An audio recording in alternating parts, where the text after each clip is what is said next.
Hello friends, welcome back to my channel. तो आज मैं आप लोगों के साथ लाई हूँ एक बहुत ही प्यारा सा फैमिली व्लॉग जो मैंने शूट किया था दिवाली के चौथे दिन का। तो मैं आई हुई थी अपने मायके में, तो मैंने वहीं पर यह शूट किया है। तो इस वीडियो में आपको मेरे मायके की फैमिली देखने को मिलेगी।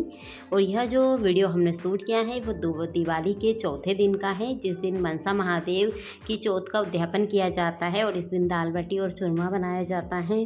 तो इसकी पूरी रेसिपी भी आपको देखने को मिलेगी, क्योंकि मैं एक फूड ब्लॉगर हूँ और मेरे वीडियोस में आपको रेसिपी तो मिलना ही है। तो चलिए फटाफट से आज के वीडियो देख लेते हैं। और यदि वीडियो अच्छा लगे तो इसे लाइक कर देना, शेयर कर देना और चैनल पे नए हो तो सब्सक्राइब जरूर कीजिएगा। यदि आप हमारा वीडियो फेसबुक या इंस्टाग्राम पे देखते हैं तो हमें फॉलो जरूर करें। तो चलिए फटाफट से वीडियो को स्टार्ट कर लेते हैं। तो आज सुबह की बज रही थी 8 और मेरी मम्मी ने चूरमा के लिए बाटी बनाकर तैयार कर ली है। तो उसी को ये पहुँच रहे थे। और यहाँ पर ये मेरा छोटा भाई है जो इसका चूरमा बना रहा था, पीस रहा था बाटी को मिक्सी जार में। और यहाँ पर मेरे पापा भी आ गए थे मंडी से, तो वो भी बाटी को तोड़ रहे थे इस तरह से। और इसे पीसने के बाद इस तरह से छाना जाता है ताकि कोई भी बड़े टुकड़े ना रहें हमारे प्रसाद में। इसके बाद इसमें मिलाया जाता है गुड़। तो 4.25 किलो आटा लिया जाता है, उस पर 1.25 किलो गुड़ डाला जाता है। तो यहाँ पर ये भाभी आ गए थे, मेरी बुआ की बड़ी बहू है ये, तो वो मिक्स कर रहे थे।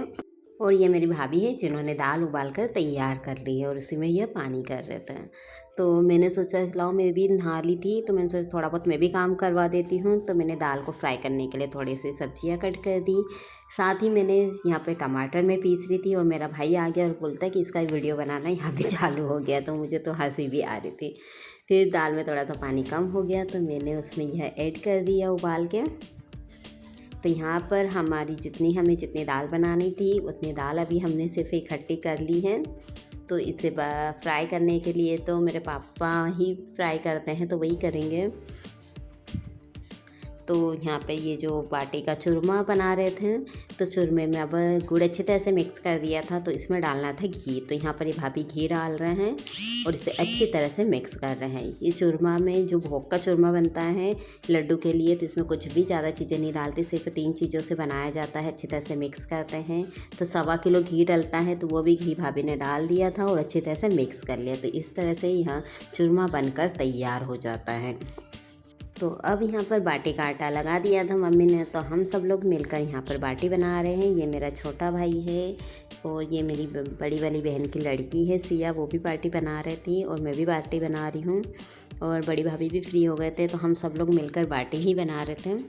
क्योंकि इसमें क्या, जितने लोग रहते हैं ना उतना फटाफट काम हो जाता है। तो सब लोग मिलजुल के जिसको जो काम समझ आ रहा था वो काम किए जा रहे थे अपने हिसाब से। और भाभी भी चले गई थी पूजा करने के लिए, क्योंकि घर में पहले पूजा करना पड़ता है, उसके बाद उनको मंदिर में भी जाना था। तो इसलिए भाभी को मम्मी ने भेज दिया था कि चूरमा बन गया है तो आप ले जाओ चूरमा उधर और जब तक घर पे पूजा कर दो। तो बाटी बनने के बाद यहाँ पर बाटी को उबालने का काम मिल गया था मेरे बड़े वाले भाई को। तो ये उबाल रहा था और ये सिया देख के बोल रही थी कि मौसी यहाँ भी फ़ोन लेकर आ गई है। तो हंस रही थी, क्योंकि उसे बिल्कुल भी अच्छा नहीं लग रहा था कि मैं बार बार वीडियो शूट कर रही थी। बट मुझे शूट करना था, मैंने अभी तक मायके का या ससुराल का कोई भी ब्लॉग शूट नहीं किया था, तो मैंने सोचा आज तो मैं शूट करके ही रहूँगी। तो यहाँ पर ये बाटी अच्छी तरह से उबल गई थी। तो इसके बाद मम्मी ले जा के इन्हें फैला रही थी, मतलब हवा में फैला देते हैं ठंडा करने के लिए। यहाँ पर बच्चे भी बार बार आकर देख रहे थे, बट उनको बोल दिया था हम लोगों ने कि गर्म है दूर रहो। फिर भी मतलब दूर से भी देख ही रहे थे, उनको देखना मतलब अच्छा लग रहा था बच्चों को कि ये क्या हो रहा है, क्या बन रहा है घर पर। तो यहाँ पर मम्मी ने सबको पंखे के नीचे डाल दिया है। तो यहाँ पे थैले के ऊपर बिछा डाल दिया है सबको, क्योंकि इसमें ना मतलब गीली होती है बाटियाँ, और यदि हम पेपर के ऊपर डाल देंगे तो पेपर चिपक जाता है। तो इसे मोटे कपड़े के ऊपर या फिर किसी टॉवेल के ऊपर या थैले के ऊपर डाल देते हैं, जिससे अच्छी तरह से ये ड्राई हो जाती है। तो यहाँ पर बन रही है दाल को फ्राई करने का प्रोसीजर चालू हो गया है। तो यहाँ पर ये मेरे पापा बैठे हैं और वो उनके दोस्त हैं जो दाल को बघार रहे हैं इस तरह से। तो हमारे घर पे कुछ भी फंक्शन होता है छोटा मोटा, तो मेरे पापा ही अक्सर सब्जी या दाल बनाते हैं। बट अभी उनकी आँखों का ऑपरेशन हुआ था तो उनको मना किया गया था। कि आप मतलब मत कीजिएगा, ऐसी गर्म जगह पे मत रहिएगा, आँखों पे सीधा असर पड़ता है। बट वो तो बोल रहे थे कि नहीं, मैं दूर से बताता रहूँगा कैसे क्या करना है, क्योंकि उन्हें अच्छा नहीं लग रहा था कि मैं नहीं बताऊँ और ऐसे कैसे बन जाएँगे। तो मतलब उनका मन था तो उनको बिठा दिया था दूर और दिखाए जा रहे थे और सब लोग कर रहे थे। तो यहाँ पे दाल भी उबल गई है और ये उनके दोस्त थे जो बना रहे थे, उनकी हेल्प कर रहे थे। और ये चूरमा भी भाभी ने बड़े वाले तसले में निकाल के रख दिया था और इसमें इस तरह से सुपारी और रुपया रखते हैं, गोर कहते हैं इसको, उसकी भी पूजा की जाती है। तो ये घर पर यहाँ पर सारे भगवान की और सब लोगों की जो उनकी डिब्बी रहती है, जिसकी पूजा 3 महीने तक की जाती है और 3 महीने के बाद अभी जो ये मनसा चौथ है इस पर उद्यापन किया जाता है। तो यहाँ पर इन लोगों की बाटी सिक रही है बाहर, तो हम लोग आ गए थे बाहर मंदिर जाने के लिए। तो यहाँ पर मैंने देखा कि मेरे भैया और मम्मी मिलकर बाटी सेक रहे हैं, तो मैंने सोचा लाओ इन लोगों का भी वीडियो शूट कर ही लेते हैं, क्योंकि हम अकेले रहते हैं, किसका वीडियो शूट करें क्या नहीं करें, क्योंकि मेरे भी बहुत से काम थे। तो मुझे जितना मिल रहा था छोटे छोटे क्लिप में शूट करते जा रही थी, क्योंकि कोई था भी नहीं जिससे मैं बोलूँ कि ज़्यादा देर आप रखो, क्योंकि हर किसी को अपने अपने काम थे, तो कोई ज़्यादा देर मतलब खड़े नहीं रह सकता था मोबाइल पकड़ के। इससे मैंने छोटी छोटी सी क्लिप्स ऐड कर ली है। आई होप आप लोगों को अच्छी तो ज़रूर लग रही होगी। तो यहाँ पर बाटी सेक ली थी इन लोगों ने, फिर इस तरह से हवा कर दी है इसे और बाद में ढककर रख दी है। तो यहाँ पर हम लोग जा रहे हैं अब मंदिर। तो ये मेरी बड़ी वाली बहन है, वो भी आ गई थी, 11 बज गई थी लगभग। तो यहाँ पर मंदिर आ गए हैं, मंदिर में पूजा की जाती है। जिस तरह से हम अभिषेक पहले करते हैं भोलेनाथ का, उस तरह से पहले अभिषेक करते हैं। और फिर यह जो डिब्बी रहती है, इसकी 3 महीने जो पूजा की थी उसे ओपन की जाती है यहाँ पर, और इसकी भी यहाँ पर गौर को रख देते हैं और इसकी पूजा करते हैं। तो उसमें भी 1 रुपया रहता है, सुपारी रहती है और इस तरह से 2 छोटी छोटी ओढ़नी रहती है जिससे पे रखा जाता है और एक से ढका जाता है। तो मैं ज़्यादा मतलब डिटेल में नहीं बता सकती, क्योंकि मुझे भी ज़्यादा नहीं पता था, लेकिन जितना कुछ पता था उतना मैं बता रही हूँ। और यहाँ पर मंदिर को भी बहुत अच्छी तरह से सजा दिया है, क्योंकि हमारे यहाँ पे बहुत से लोग मतलब पूजा करते हैं, ये वाला उद्यापन करते हैं। 1-2 घर छोड़ के हर किसी के घर मतलब हर दूसरे घर पर यह उद्यापन किया जाता है। तो बहुत से लोग करते हैं, सब अलग अलग मंदिरों में जिसको जो पास पड़ता है उस वाले मंदिर में कर लेते हैं। ये वाला मंदिर हमारे घर से पास में है और बहुत ज़्यादा पुराना भी है, पुण्येश्वर महादेव मंदिर के नाम से जाना जाता है। तो यहाँ पर बहुत से लोग आते हैं, बहुत बड़ा भी है, गार्डन भी बना हुआ है पीछे, और मतलब महाराज जी भी यहाँ पर रहते हैं, तो उनकी भी व्यवस्था अलग से है ठहरने की। इसके बाद यहाँ पर जो लोग मतलब घर पर चूरमा, कुछ लोग ऐसे रहते हैं कि बहुत से लोग रहते हैं तो वो दाल बाटी ये नहीं बना सकते, तो सिर्फ चूरमा बना लेते हैं और उसकी पूजा करके उद्यापन कर देते हैं, उसे बांट देते हैं। तो सिया को मिल गया था लड्डू, तो वो बता रही थी कि इस तरह के लड्डू बनाए जाते हैं और उन्हें प्रसाद में बांट दिया जाता है।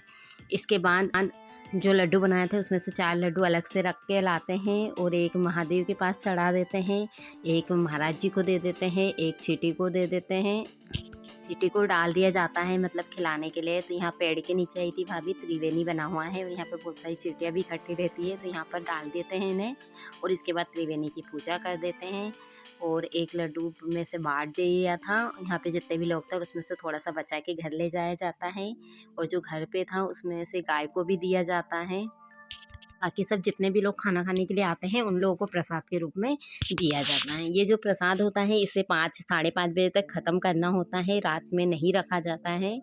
मतलब शाम तक 5:30 बजे तक सारा प्रसाद आप बांट दो किसी को, या फिर आपके घर बहुत सारे लोग आते हैं तो इसे भी ख़त्म हो जाता है। यदि आपके घर जैसे कि कोई लोग नहीं आते हैं तो आप इसे मतलब बांट घर घर जाके बांट दीजिए प्रसाद को, या तो फिर बच जाता है थोड़ा बहुत तो गाय को खिला दे, लेकिन ये सब 5:30 बजे के पहले ही करना होता है शाम के।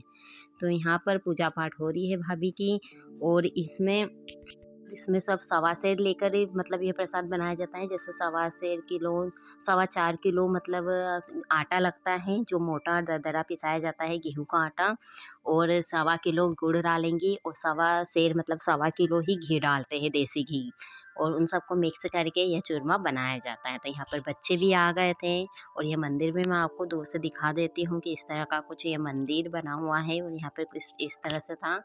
तो अब हम लोग की पूजा पाठ हो गई थी, तो हम लोग जा रहे वापस घर, और घर आके देखा कि यहाँ पर दाल हमारी बनकर तैयार हो गई है, क्योंकि हमको वापस आते हुए 12:15 करीबन बज गई थी। और सबका खाने का टाइम भी हो गया था और खाना भी बनकर तैयार था। तो हम लोगों ने फ़ोन लगा दिया था, जैसे ही पूजा होती है उसके बाद ही खाना खिलाया जाता है, तो हमने फ़ोन कर दिया था कि खाना स्टार्ट कर दीजिए। तो चावल तो हम लोग बना के गए थे, बाटी को मम्मी ने घी लगा लिया और खाना भी स्टार्ट कर दिया। तो यहाँ पर मेरे फूफा जी ये लोग बैठे थे, ये लोग खाना खा रहे हैं इस साइड।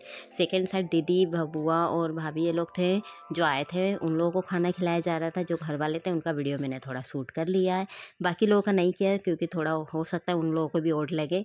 तो वीडियो आपको पसंद आया हो तो वीडियो को लाइक कर देना, शेयर कर देना और चैनल पर नए हो तो सब्सक्राइब जरूर कीजिएगा। मिलते हैं अगले वीडियो में एक नई रेसिपी के साथ। जब तक के लिए जय श्री महाकाल।